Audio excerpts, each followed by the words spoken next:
senador Eduardo Girão, que está conosco aqui, senador do Partido Novo, que participa aqui do nosso Rede TV Notícias. Obrigado pela participação aqui e pelo espacinho que você concedeu a gente aqui na agenda. Eu quero começar com o senhor abordando o texto da mini-reforma eleitoral que foi aprovado ontem na Câmara e agora vai cair no colo de vocês aí no Senado, que devem aprovar essa mini-reforma e que tem sido tratada por muita gente como uma reforma da impunidade, porque vai abrir muitas brechas para a utilização do dinheiro público, que é o dinheiro do fundo eleitoral, e quem descumprir regras parece que não vai ser alcançado pelas punições que a lei anterior até previa, né, senador?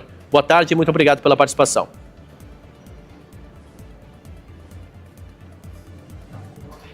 TV Notícias, honra estar participando com vocês diretamente aqui metros aqui do plenário, onde daqui a pouco começa as nossas pautas de hoje recheadas, e eu digo para você que essa mini reforma é um escândalo, né? Assim, algo totalmente inoportuno, o Brasil querendo transparência, o Brasil querendo na luta exatamente contra a impunidade que teima em voltar ao nosso país. A gente está vendo aí a Lava Jato foi enterrada, né? Ministro recebendo, esposa de ministro, 129 milhões de reais, o outro do STF também com a família recebendo 35 milhões para um resort, senadores da República sendo citados aí com direito até à mesada, segundo a Polícia Federal. Então, a gente está querendo passar o Brasil a limpo e vem a Câmara dos Deputados, na calada da noite, fazer uma mini-reforma dessa. Eu espero que o Senado, né, assim, pelo menos a gente já viu o posicionamento de alguns colegas, o meu é muito claro, que deve ser enterrado isso aqui, não deve nem ser votado sequer, né? Acredito que tem que tramitar por todas as comissões, mas que o ideal era que nem votado fosse, porque isso é um desrespeito à população brasileira, às pessoas que pagam impostos e que não aguentam mais serem roubadas pela velha política. Aí você tem desde disparos em massa, né, durante as eleições, você tem aí perdão praticamente de dívidas, flexibilização na prestação de contas, né, uma série de artimanhas que vai beneficiar os caciques, né, os donos do poder, né, os poderosos de plantão, que são os donos de partido, que é uma casta que parece ser superior aqui dentro do Congresso Nacional, e a gente não pode admitir isso. A sociedade tem que cobrar para que a gente possa derrotar, engavetar, mas se não for possível, derrotar essa mini-reforma que foi sem debate na Câmara, aprovada na calada da noite. É importante esse posicionamento, senador, porque vale a gente lembrar da famigerada PEC da blindagem, que foi até apelidada também de PEC da bandidagem, que foi aprovada na Câmara da mesma forma como foi a mini-reforma eleitoral, chegou no Senado. E aí, diante de uma reação popular até, os senadores se posicionaram e arquivaram esse texto. Isso deve acontecer com a mini-reforma, de acordo com a sua opinião, né? Pelo menos o senhor vota contra essa mini-reforma eleitoral. Mas por que há essa diferença, então, de entendimento e de posicionamentos de uma Câmara e de um Senado, sendo que os dois foram eleitos ali na mesma esteira ali dos eleitores? E, nesse caso da mini-reforma eleitoral, tanto direita como esquerda se uniram para aprovar esse projeto. Pois são essas idiosincrasias que a gente tem aqui na Casa Revisora da República. Nós somos a Casa Revisora da República e temos o dever de justamente perceber algo que não é bom para o Brasil, para a República Federativa, para os estados, né? E representando também o povo, porque a gente foi eleito diretamente pela população. Então, eu acredito que são muitos interesses em jogo. Lá você tem muitos donos de partidos, né, na Câmara dos Deputados, e tem matérias que é impressionante, coisas boas para o Brasil. Olha, longe de mim, William, querer aqui fazer uma defesa do Senado. Você sabe que eu sou um dos maiores críticos, inclusive do presidente Davi Alcolumbre, que está embarreirando a criação, por exemplo, da extremamente necessária CPMI do Master ou CPI. Amanhã nós vamos ter uma sessão do Congresso onde nós vamos cobrar de novo, Brasil todo quer, a imprensa, a população, até agora os deputados e senadores, mas efetivamente ninguém se move para isso, fica só discurso de rede social.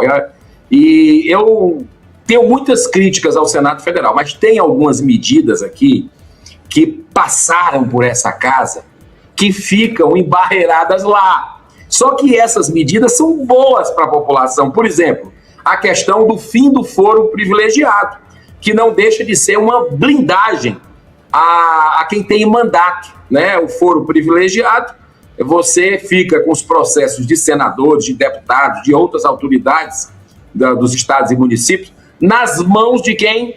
De ministros do Supremo Tribunal Federal. Aí na hora que algum se sente contrariado, que a gente pede impeachment, que acontece algum abuso, como o que a gente está vendo muito no Brasil, aí eles tiram o processo debaixo da gaveta e botam na mesa, ou seja, como uma espécie de chantagem, né, e de intimidação. E o Senado já votou para acabar o foro privilegiado, ou seja, os processos de senadores e de deputados, como qualquer cidadão comum, e nós somos cidadãos comuns, tem que ir mesmo para a primeira instância.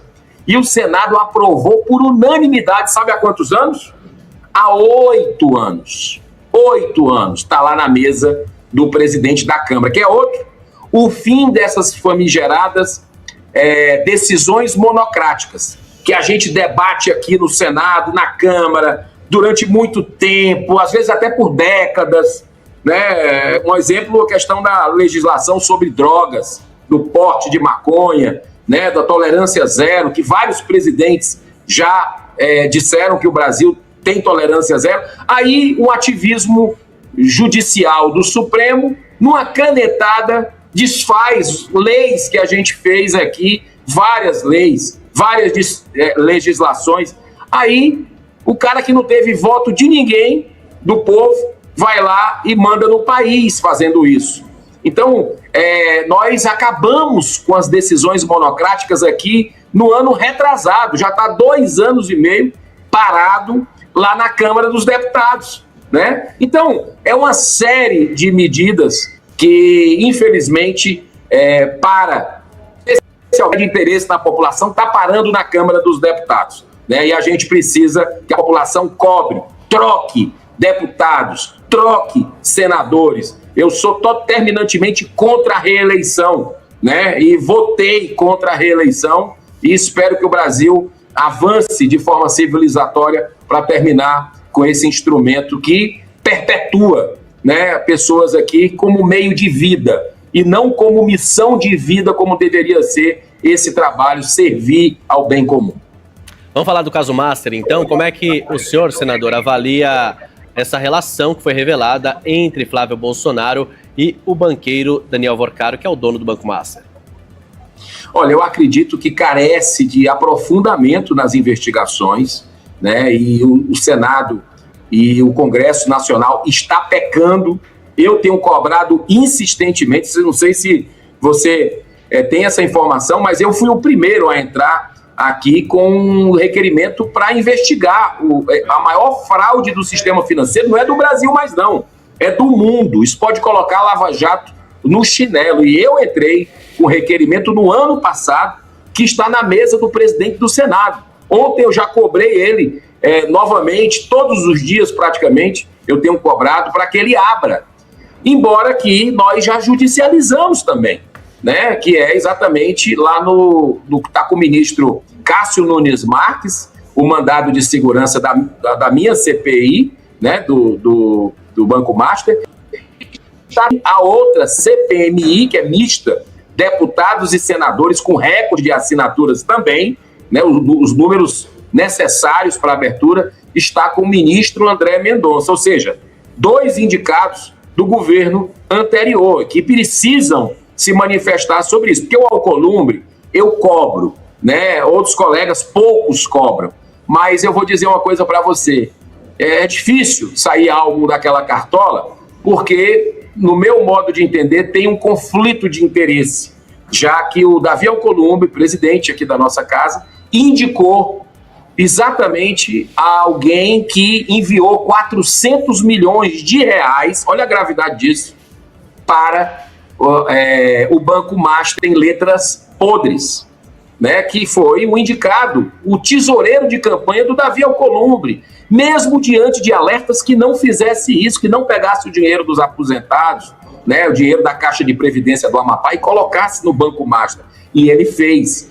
E, além do mais, o irmão do Davi Alcolumbre é o conselheiro fiscal dessa Caixa de Previdência, que é a Amprev. Então, o Brasil está parado hoje, infelizmente, né, no meu ponto de vista, por esse conflito de interesse, né, e está parado por interesses outros e não da nação, e a gente precisa que o Supremo Tribunal Federal, que fez na CPI da Covid a abertura da CPI e da CPMI, que determine que o Senado abra. Aí sim, nós vamos ver o caso de senadores que tinham mesadas, e essa história do filme que precisa ser explicada, né? A questão de ministros do Supremo que andavam para cima e para baixo de jatinho caro, né?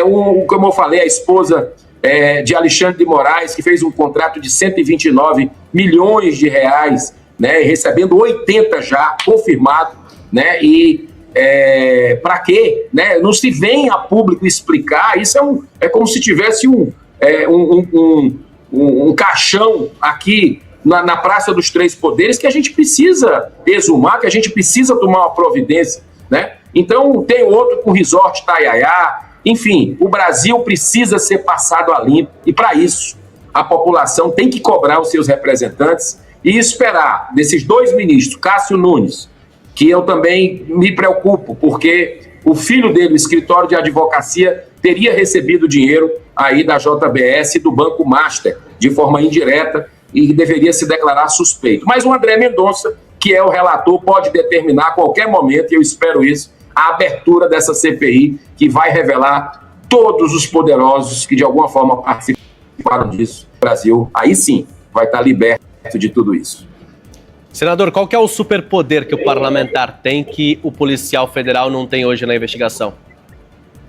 E os investigadores também da Procuradoria? Claro, não, isso aí não tenha dúvida. Por exemplo, a CPMI do INSS, eu estive praticamente em todas essas CPIs e CPMIs que ocorreram como titular. E eu fui titular do INSS e você viu o que aconteceu do roubo de aposentados, de velhinhos, de órfãos, né? Que você viu os bilhões de reais que foram roubados de milhões de brasileiros pobres, e a partir do momento, coincidentemente, que começou a CPI, mesmo com blindagem da tropa de choque do governo Lula, votando contra as convocações e contra a quebra de sigilo, e também do próprio STF, que sabotou muitas vezes os nossos convocados aqui, para nem precisar vir, nós jogamos luz, né? A população acompanhou com recorde de audiência todas as transmissões, então isso fez com que autoridades se movessem. E sabe quantos peixes grandes, tubarões, foram presos? Gente importante, né? Depois da Lava Jato a gente não via isso, e vimos agora no INSS, e que foi 14 prisões, desde presidente de INSS, de empresários famosos, enfim, de pessoas de sindicatos, né? Nós conseguimos aí que, através da justiça, nós tivéssemos a prisão. Mas eu não tenho dúvida, se não fosse através da luz que foi jogada nas sombras, nas trevas, pela CPMI, nada disso teria acontecido. É por isso tão importante que é a mobilização nacional para que a gente faça a CPMI do Banco Master, ou CPI do Banco Master, para que a gente possa mergulhar em tudo isso que precisa ser esclarecido, devido os responsáveis punidos no caso da maior fraude do sistema financeiro do mundo. Quando a gente tem uma comissão parlamentar de inquérito, seja ela mista ou não, a gente tem espaços para longos discursos, né? E a gente tem visto, por exemplo, o senador Flávio Bolsonaro, que teve o seu envolvimento aí publicado e exposto com o Daniel Vorcaro, do Banco Master, ele tem pedido a abertura da CPI. Não sei se é da boca para fora ou não, o senhor pode até nos ajudar com esses bastidores aí do Congresso, mas o que parece é, quando uma pessoa que tem o seu envolvimento exposto pede a abertura de uma investigação, é porque talvez saiba que vai ter espaço para muito discurso de apoiador, né? E aí, no fim das contas, o discurso vale muito para a opinião pública, né? Olha, eu acho que a gente precisa ter essa investigação, não por discurso, mas pelos documentos, que muitas vezes a CPI, apesar do jogo bruto e de sabotagens, né, por exemplo, o Lulinha, do governo Lula, a gente tentou trazer, né, que teria recebido, segundo a Polícia Federal, e outras delações, vamos dizer, outras citações, estaria recebendo mesada de R$300 mil, que viajou com Careca do INSS, que é uma peça-chave, que está preso, né, viajou em classe executiva para Portugal, foi fazer o quê lá? Era um sócio do Careca do INSS. Tudo isso a gente precisa entender o que está por trás, né? E ali a gente jogou luz, não é discurso. Ali é efetivamente procurando revelar para a população tudo que está... Lá nós conseguimos cruzar dados. Hoje mesmo, a Sim, uma amiga do Lulinha, foi depor na Polícia Federal. Mas, estranhamente, um delegado que estava no caso, investigando o Lulinha, foi tirado, né, foi mudado de posição. Então, o brasileiro precisa ter essas informações, e muitas vezes é na CPI, é numa CPMI com esses discursos de gente que foi eleita pelo povo, que de forma técnica, né, vai lá, está analisando documentos e dados e informando para a população que ela vai tomar conhecimento para onde foi o seu dinheiro, quem é que pode estar sendo aí protegido. E por isso a CPMI do INSS foi um sucesso retumbante, mesmo apesar dos boicotes que nós tivemos, ela prestou um grande serviço à população brasileira. E como garantir que essa CPI, no ano de eleição, não vai virar um palanque, senador? Já tem algum mecanismo que vocês vão definir para evitar, então, que eventuais candidatos à presidência, à Câmara, Senado, governos, utilizem a tribuna ali como palanque mesmo? Olha, eu acho que a verdade está muito na cara do brasileiro, né? Quem é que está falando da boca para fora, quem é que está agindo, que tipo de discurso que tipo de análise técnica, tem assessoria aqui de alto nível, né? Então, inicia a gente com dados, né? Tem uma equipe que trabalha e não é barato para o povo brasileiro. Então, a gente poder devolver um pouco disso através do nosso trabalho. Então, o julgamento é com a população. Se alguém vai estar fazendo palanque, por exemplo, a CPI da Covid, que foi também na véspera de uma eleição, pandemia, a gente viu muitos senadores que estavam no comando da CPI, eu participei como titular também, fazendo palanque em cima de túmulo de gente que morreu pela Covid. Tanto é que estavam abraçados com o Lula, naquela época já, era um interesse eleitoreiro, mas foi feito. E outros estavam com técnica, como eu, de forma independente, apontando erros do então governo, mas também querendo investigação do consórcio Nordeste, que gastou 50 milhões de reais, praticamente, com respiradores de uma empresa de maconha, que vendia produtos à base de maconha, e não entregou nenhum. Mas lá, esses senadores blindaram para que a gente pudesse rastrear o dinheiro dos municípios ou dos estados que receberam muito do governo federal. Então, o julgamento fica da população também e de instituições que acompanham, como o PGR, Polícia Federal, CGU e outras que sempre estão juntos dessas CPIs ou CPMIs. Inclusive, o senhor tem criticado os gastos do presidente Lula em viagens internacionais, né? William, vou te falar, viu? Nunca se gastou tanto, é uma coisa escandalosa a gente vendo aí os hotéis, né? E como se o Brasil tivesse as mil maravilhas, né? E o brasileiro, infelizmente, tendo um problema gravíssimo aí junto ao emprego no aspecto das bets, de casas de apostas, que eu votei contra, e o governo Lula, que diz defender os pobres, e o Centrão votaram a favor dessa desgraça, que tem tirado dinheiro produtivo, né, de atividades produtivas, e levado para magnatas lá fora. Enquanto isso, perda de emprego, perda de casamento, pessoas até atentando contra a própria vida no desespero. É uma tragédia, um endividamento em massa, que só quem ganha são poucos. E a gente tem feito esse trabalho aqui, graças a Deus. Eu espero que um dia seja proibido por quem tem juízo, né, que esteja realmente à frente da nação e que possa proibir a jogatina, que só traz realmente mais vício e mais problemas do que o Brasil tem. E como o senhor avalia a ida dos bolsonaristas pro Texas para encontrar com o ex-senador Eduardo Bolsonaro para pegar ali orientações de como salvar a candidatura do Flávio Bolsonaro? Olha, eu vi isso pela imprensa, né? Não vi nenhum colega parlamentar ou senador falando sobre isso. É uma coisa que compete a eles. Eu tenho uma posição aqui de independência, sempre me mantive assim nesses trabalhos de comissões parlamentares de inquérito. Os meus votos aqui, por exemplo, a indicação do Cássio Nunes Marques foi do Bolsonaro, eu votei contra publicamente, né? Mas ao mesmo tempo não dá para comparar, né, o governo anterior, o presidente Bolsonaro, que conseguiu fazer com as estatais dessem lucro, né, conseguiu realmente uma liberdade econômica para o Brasil, e não dá para comparar com o governo atual, que é o governo da gastança, da irresponsabilidade, da vingança, né? Porque o Brasil era para estar reconciliado, William.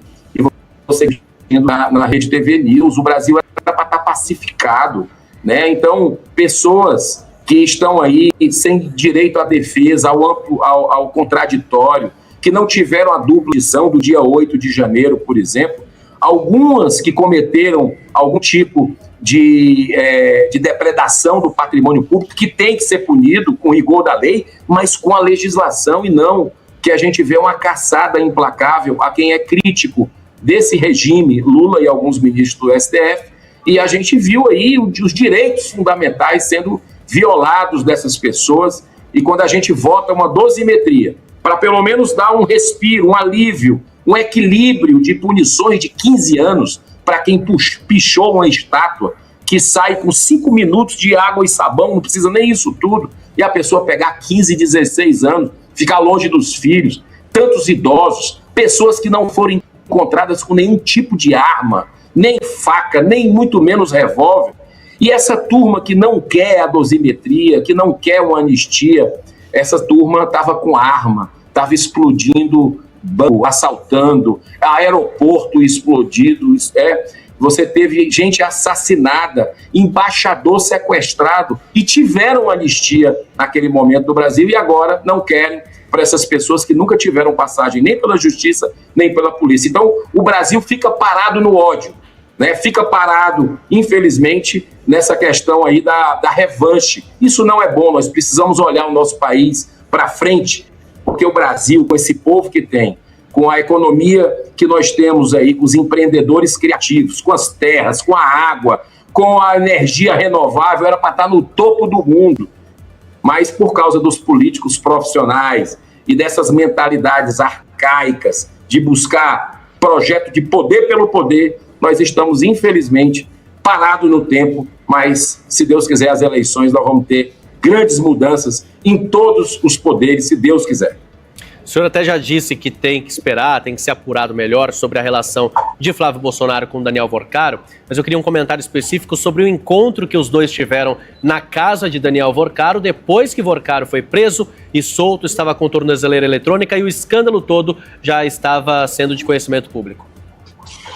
Olha, isso aí realmente é algo que é muito complicado, né? Que a gente vê, por isso que eu gostaria de me aprofundar nessas investigações para entender que tipo de entranhas estão nesse caso e em outros casos, como a gente tem visto aí de poderosos dos 3 poderes da República. Então, a gente precisa mergulhar nisso. Eu vejo muitos parlamentares falando que querem CPI, que querem CPMI, mas aqui ficam calados. Nas redes sociais, né, são muitas vezes aí enfáticos, mas quando chega aqui não cobra, é melhor que não ocorra. E é isso que o Brasil precisa entender, as entranhas, o jogo bruto que é feito nessa casa. Eu espero, sinceramente, que com a CPMI tudo bem, porque eu acredito que o que está oculto será revelado, né? E é importante que a população tome ciência de todos esses movimentos e faça o seu julgamento, mas que as autoridades cumpram com o seu dever, independente de que lado seja, né? Eu acho que errou, tem que pagar e precisa se buscar todo o rastreamento do dinheiro, e é isso que eu defendo nesse e em outros casos. Vamos falar de eleições, senador. O senhor é pré-candidato ao governo do Ceará, né? Eu percebo no discurso que é muito alinhado ao bolsonarismo. né? O senhor é claramente de direita, mas tem um discurso ali que acaba sendo abarcado pelo bolsonarismo. Só que você tem Ciro Gomes que está praticamente abraçado com o PL lá no Ceará. Como é que vai ficar essa disputa, então? Olha, com todo respeito a você, Willy, que eu estou tendo a oportunidade de conhecer aqui agora, isso é um julgamento seu de alinhamento de discurso com o bolsonarismo. Se você acompanhasse o nosso mandato, você ia ter um posicionamento diferente, de independência. Eu não posso comparar o governo anterior com o governo atual. Eu já demonstrei aqui alguns casos. Por exemplo, Correios está quebrado, está com a dívida aí que estão com o Pires na mão, com dezenas de bilhões de reais, e no governo anterior dava lucro. Não tem como passar pano para esse tipo de situação, né? E outro fato é o fato que você acabou de trazer do estado do Ceará, né? Então, o PL no estado do Ceará está querendo apoiar alguém de esquerda, né? E eu sou um conservador, isso aí você pode dizer. Eu sou alguém de direita, de centro-direita, que dialoga com todo mundo, independente de partido. Por exemplo, das emendas parlamentares, eu enviei para todos os 184 municípios do meu estado, independente se o prefeito era do PT. A população não tem culpa por briga política, por projeto de poder pelo poder.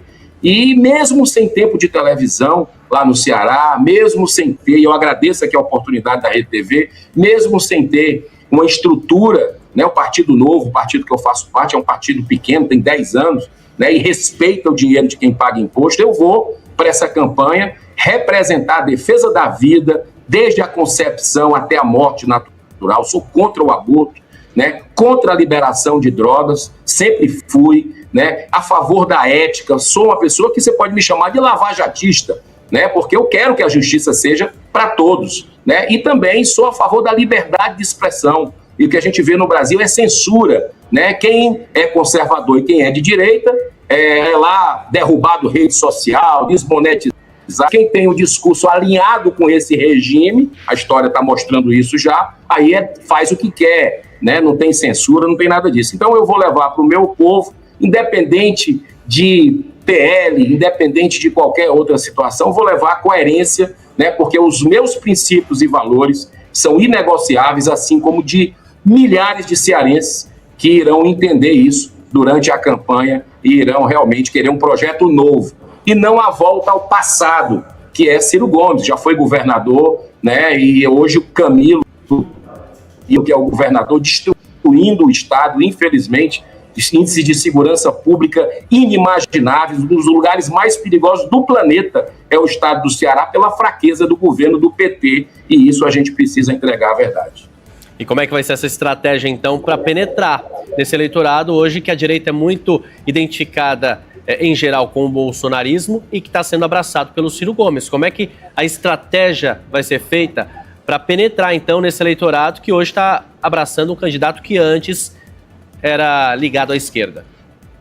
Exatamente. A estratégia vai ser exatamente jogar luz, razão, porque estão querendo fazer ali a polarização, né, querendo fazer o quê? Um fla-flu, né, com relação a trazendo a linguajar do futebol, fazendo aí apenas esse embate, né, de um contra o outro. E a gente tem que passar no meio com as propostas que nós temos, né, do enfrentamento a essa questão da segurança pública, colocando em todo o município, no estado do Ceará, investindo em inteligência, né, escolas cívico-militares, com ordem, com progresso. Nós não vamos tirar as escolas tradicionais, não, muito pelo contrário, dar opção para as pessoas que esse governo Lula tirou, né, exatamente das escolas cívico-militares que tinham resultados espetaculares, né, segundo o próprio MEC, de ambiente escolar, de aprendizado, uma série de situações que foram muito positivas, mas o governo Lula tirou isso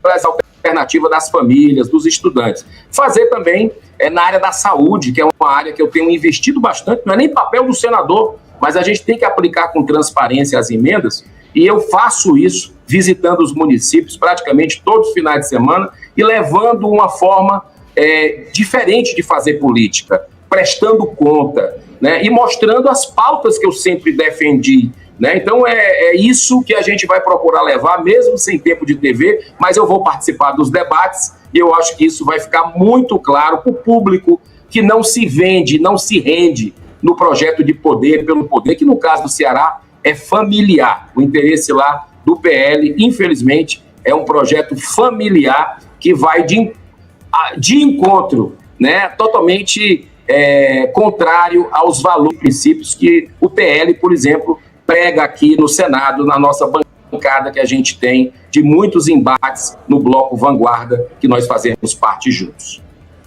É isso, senador. Eu vou até destacar uma notícia atual aqui, que o adversário do senhor lá no Ceará, o Ciro Gomes, foi condenado por violência política de gênero por causa de comentários que ele fez sobre a prefeita de Crateús, Janaína Farias.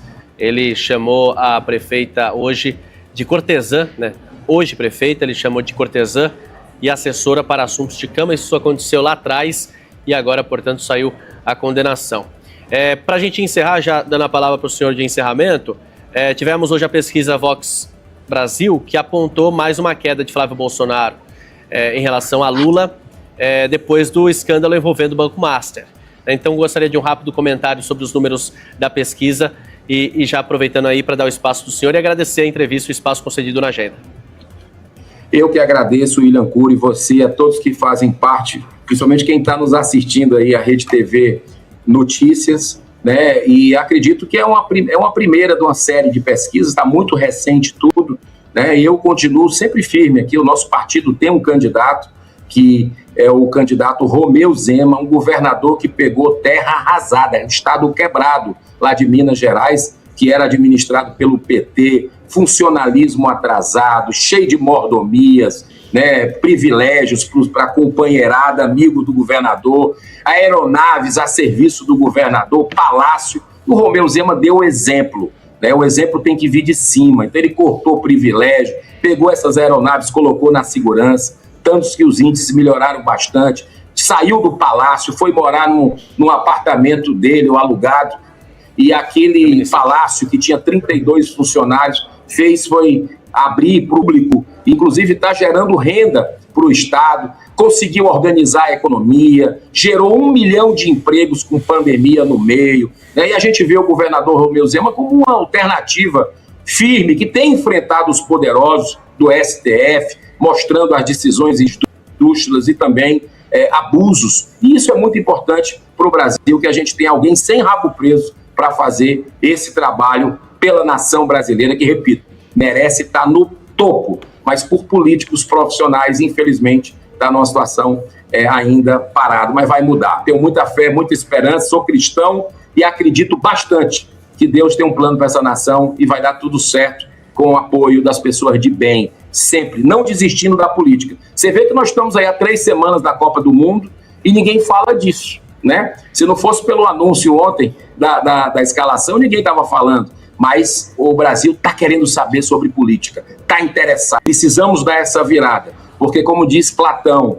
350 anos antes de Cristo, o destino das pessoas boas e justas que não gostam de política é serem governadas por pessoas nem tão boas e nem tão justas que gostam de política. Então, o brasileiro de bem tem que entrar, tem que se posicionar para que a gente possa virar essa página do atraso e ir adiante. Obrigado, Deus abençoe vocês, tudo de bom, muita paz. Obrigado, senador Eduardo Girão, senador pelo Partido Novo no Ceará. Obrigado pela participação aqui, pela disponibilidade na agenda. Sei que tem sessão daqui a pouco aí no Senado, então eu te agradeço demais. Obrigado. Tá sempre abertas as portas aqui para a participação do senador Eduardo Girão.